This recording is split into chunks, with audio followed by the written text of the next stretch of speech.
বিন্দু, গত 3 মাসে তোমার অনেক খুঁজছি, অনেকভাবে খুঁজছি, কোথাও পাই নাই। আমিও তো তোমারে খুঁজছিলাম, আমিও তোমারে পাই নাই। আমার মোবাইলটা হারাই গেছিল, তোমার নাম্বার মুখস্থ নেন।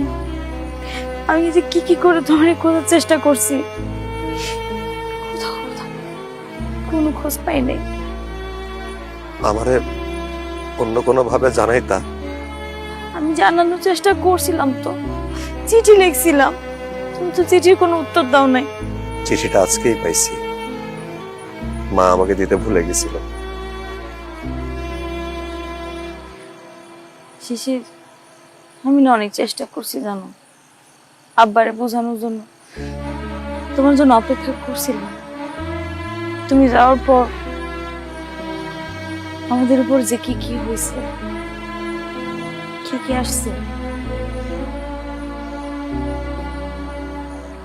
আব্বা অনেক অসুস্থ হয়ে পড়ছিল, আব্বার এনে ঢাকা চলে গেছি।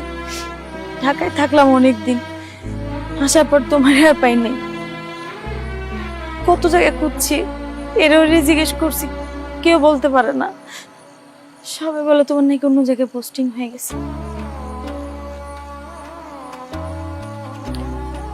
আমার আব্বা তো আসলে অসুস্থ আগে থেকে, শেষমেশ ওনার জন্য একটু শান্তি হলো, কারণ দুইভাবেই দায়মুক্ত হলো। তার যত ঋণ আছে সব পরিশোধ করে দিবে আমার শ্বশুরবাড়ির লোকজন, সাথে সাথে আমার কাছ থেকেও সে একটু দায়মুক্ত হইল বিয়ে দিয়া। বিনিময়ে তারা আমার কলিজার টুকরাটারে নিয়ে গেল। মাফ করে দাও আমার শিশু,